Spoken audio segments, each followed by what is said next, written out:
Cek. Oke guys, welcome back to Gnosis alias Cakradiva. Cakradiva reinkarnasi dalam pembahasan alur cerita Solen 2 Jushi Tangman episode ke-65. Saking banyaknya channel ini yang nulis skripnya juga sampai liar ya guys ya. Seperti biasa kita review dulu pembahasan episode sebelumnya di mana Yuho berhasil memenangkan pertaruhan dengan Long Xiaoyao meskipun harus mengerahkan seluruh kekuatan rohnya. Dulu Kaisar Naga itu benar-benar menepati janji dan melepaskan Yuho meskipun awalnya ditentang oleh Zhang Peng. Namun akhirnya Zhang Peng pun tidak bisa berbuat apa-apa karena tidak hanya harus melawan dua kepala departemen akademi. Dulu harimau kalajengking itu juga harus melawan seorang yang sangat OP, siapa lagi kalau bukan sang Dolu Banteng Suci Tauti Pak Guru Suani. Akhirnya Yuho pun kembali ke Akademi Shrek bersama gurunya dan berusaha mencari teman-temannya terutama Wando. Namun pencarian Yuho itu menemui kebuntuan karena dia tidak bisa menemukan teman sekamarnya dimanapun dan semua orang berkata bahwa Yuho dapat menemui Wandong di festival perjodohan Akademi Shrek meskipun mungkin dalam wujud lain yang belum pernah dilihat Yuho sebelumnya. Ayo lu, kira-kira gimana cerita selanjutnya, langsung aja kita terus.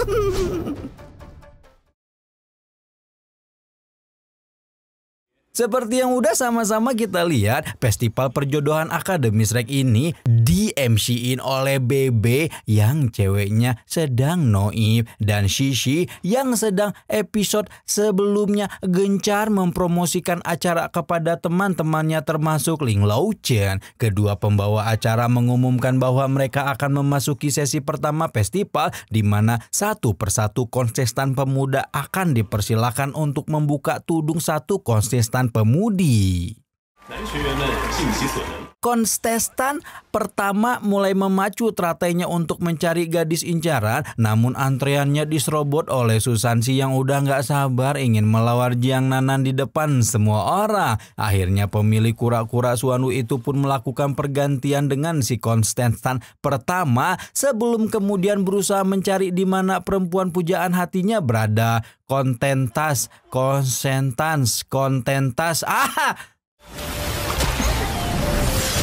Yuho yang memang sejak awal belum mengetahui apa-apa tentang festival perjodohan berusaha mengamati baik-baik dan mulai paham bahwa sesi pertama ini akan menguji para pemuda untuk menemukan kekasihnya dalam kondisi bertudung. Sementara Susansi heboh nyariin Jiang Nanan, mata Yuho terpaku pada seorang pemudi nun jauh di sana yang setiap gerak-gerik dan penampilannya terasa begitu familiar.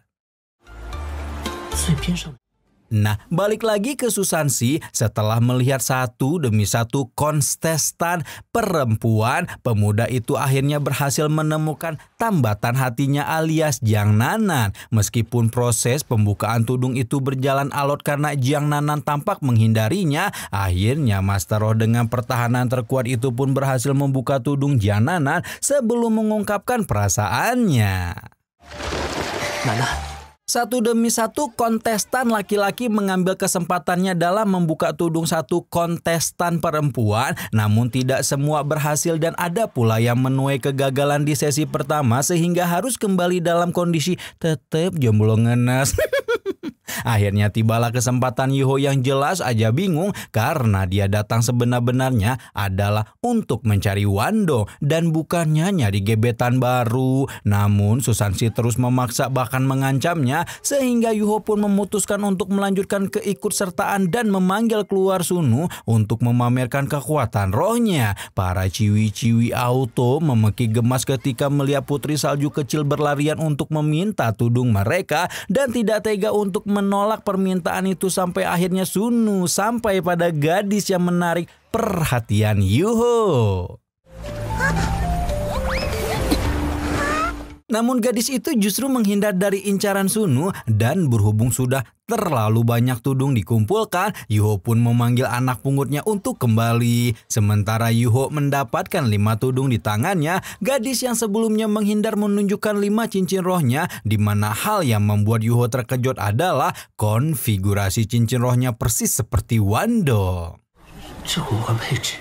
Namun Yuho tidak sempat menelaah kecurigaan ini lebih lanjut karena Bebe dan Sisi sudah mengumumkan bahwa sesi kedua akan segera dimulai. Pada sesi kedua giliran Ciwi-Ciwi akan menunjukkan ketertarikannya dengan mengirimkan 3 bangau emas di tangan mereka untuk para pemuda. Dan siapapun yang tidak mendapat bangau akan auto terdiskualifikasi sehingga tidak dapat mengikuti sesi final festival perjodohan.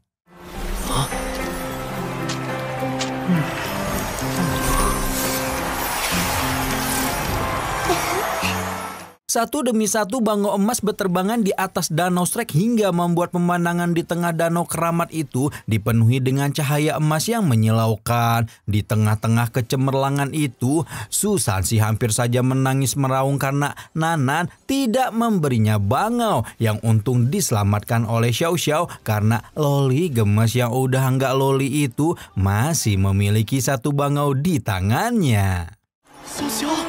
Nah, ketika banyak orang sudah cukup bahagia dengan 1-2 bangau, juga Dai Huabin yang sombong karena memiliki beberapa bangau emas di sekitarnya, Yuho justru menciptakan pemandangan membagongkan ketika memiliki lebih dari 2 lusin bangau yang auto membuat seluruh danau semarak dalam kekaguman.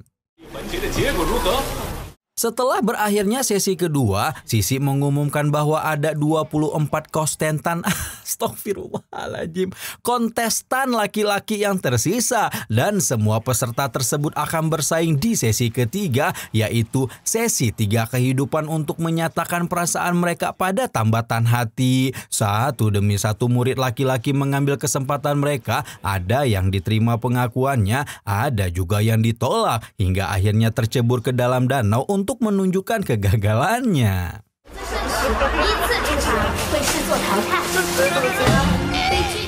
Sudah cukup banyak pasangan terbentuk dan kini waktu bagi Heceto tiba. Murid Departemen Alat Pembimbing Roh itu maju dengan ekspresi penuh kesungguhan di wajahnya, di mana sosok gadis yang menarik perhatian Heceto tidak lain dan tidak bukan adalah sang pemilik kuali jiwa Sanseng Xiao Xiao.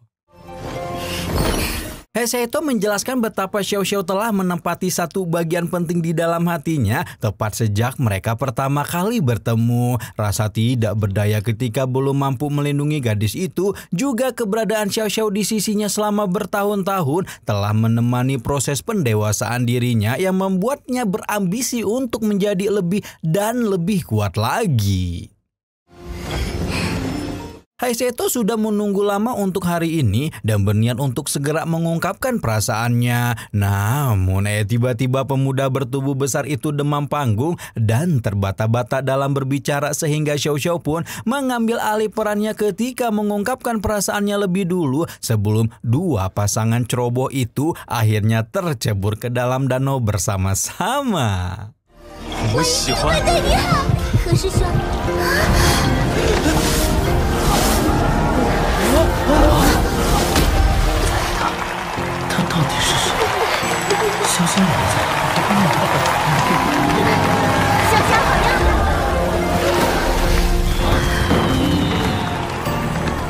Heceto menunjukkan kebahagiaan dan kelegaan luar biasa di wajahnya sebelum berbalik dan memberikan semangat pada rekan-rekannya yang masih ngejomblo sampai sekarang. Susansi tidak bisa menahan diri ketika berpikir Heceto berusaha memamerkan pacar barunya dan berniat untuk menunjukkan pada pemuda itu bagaimana lelaki sejati bersikap dalam mengungkapkan perasaannya. Ketika itulah giliran Susansi untuk mengungkapkan perasaannya tiba, membuat banyak orang mulai mendengus lelah karena mereka sudah tahu apa yang akan Susansi lakukan serta siapakah gadis yang dia incar. Namun tanpa mempedulikan tatapan julid semua orang, Susansi memasang wajah serius ketika teratai merah muda itu bergerak perlahan dan sang pemilik roh pelindung kura-kura Suanu itu mulai mendendangkan nama Jiang Nanan dari mulutnya.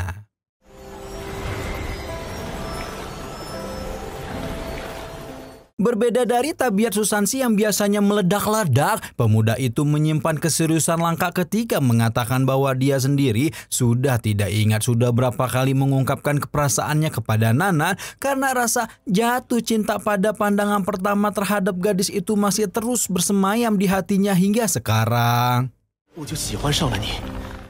Susansi mengakui bahwa dia telah meninggalkan ingatan buruk untuk Jiang Nanan dan merenggut sesuatu yang tidak akan bisa dia kembalikan pada gadis itu. Perkataan Susansi jelas saja membuat Yuho bertinyi-tinyi masa lalu macam apa yang dialami kedua seniornya, di mana bahkan saking berharganya Jiang Nanan, gadis itu pun menjadi latar belakang dari kebangkitan garis keturunan kura-kura mistis Susansi. Nanan. Meskipun Jiang Nanan terus menunjukkan penolakan kepadanya, Susansi tidak akan pernah menyerah untuk menunjukkan betapa dia mengasihi gadis itu dari lubuk hatinya dan bersedia menunggu perasaan mereka bersambut meskipun hal itu berarti selamanya. Susansi tidak peduli apa itu garis keturunan, kekuatan roh maupun seluruh dunia. Bagi pemuda itu Jiang Nanan adalah yang terpenting dan Susansi berjanji dia akan memberi gadis itu segala yang dia punya, tidak terkecuali nyawanya. Raungan Susansi tanpa sadar membuat seluruh danau Shrek membuncah dengan perasaan hangat dan seluruh murid diam-diam memberikan semangat serta dorongan agar Jiang Nanan menerima perasaannya.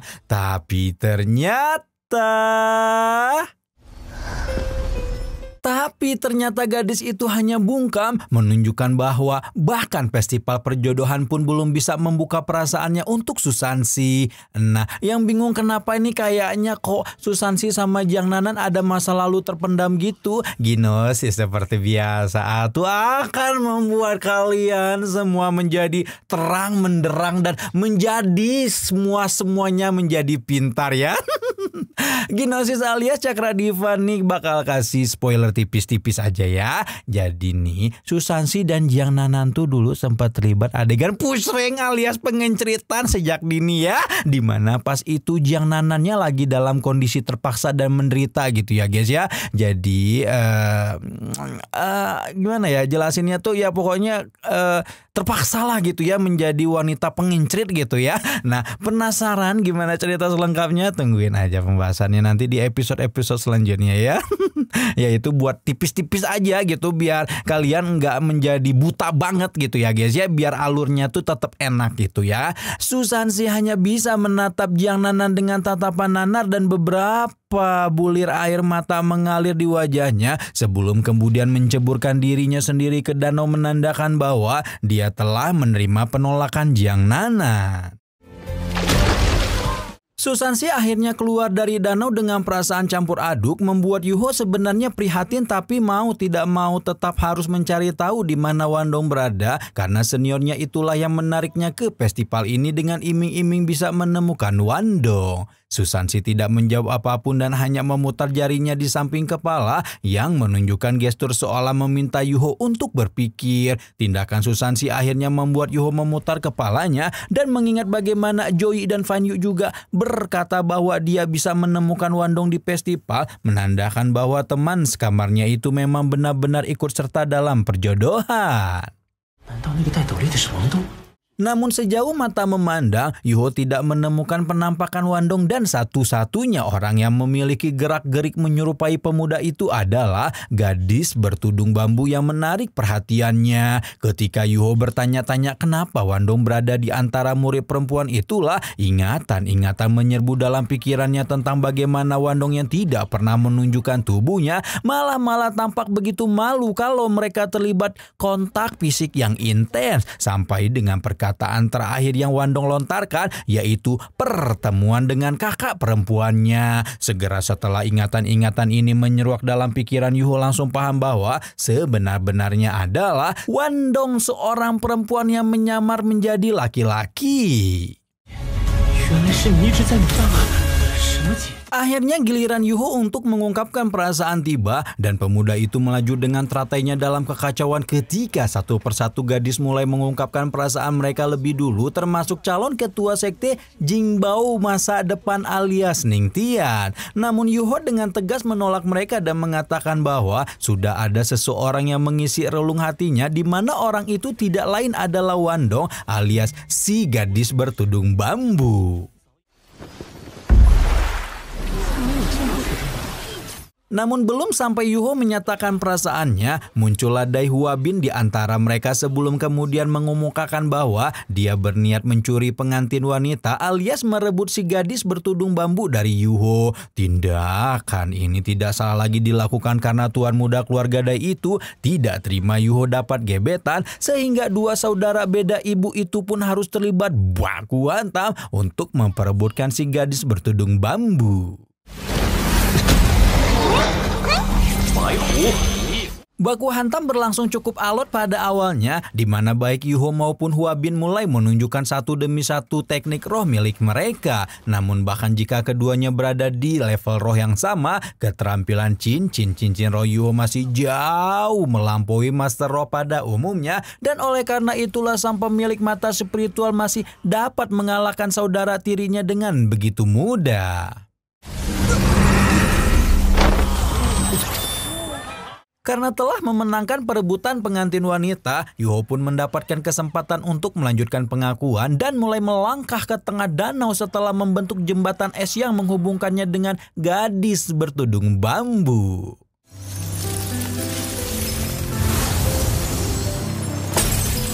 Sementara Yuho membentuk jembatan es, si gadis yang disinyalir kuat adalah Wandong juga membentuk jembatan dengan kelopak bunga hingga menciptakan pemandangan yang luar biasa menawan. Yuho mulai mengungkapkan perasaannya, mengakui betapa bodohnya dia sampai bertahun-tahun berlalu malam berganti siang dan mentari tertidur ketika rembulan bersinar. Dirinya masih tidak mengetahui rahasia besar yang Wandong sembunyikan, padahal telah begitu jelas ketika dia memikirkannya kembali.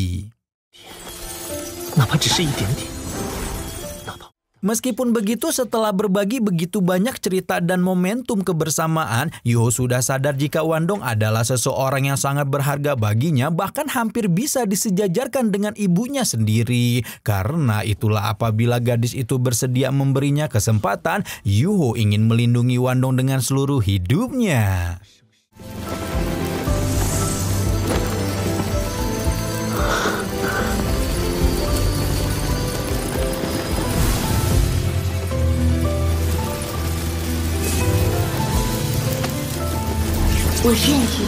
Ketika itulah Wandong membuka tudung dan jubah putih yang menutupi seluruh tubuhnya sebelum menunjukkan kecantikan menawan yang seolah menyihir semua orang di danau, tidak terkecuali Yuho. Yuho tidak bisa menahan matanya untuk tidak berkedip ketika melihat gadis secantik rembulan melayang di hadapannya, menunjukkan kulit yang seputih giok, matanya cemerlang seperti kristal, serta rambut biru panjang yang terurai seperti air terjun dari balik punggungnya.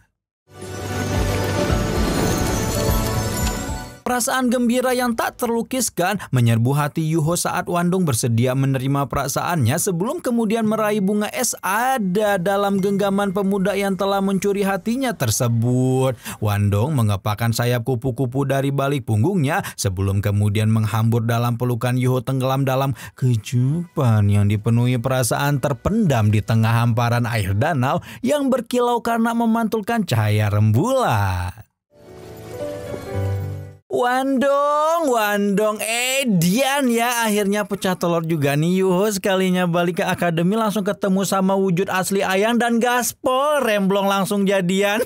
Gimana? Kaum jomblo tolong dikondisikan itu muka dan ekspresinya, jangan terlalu baper dan jangan terlalu ngenes juga ya.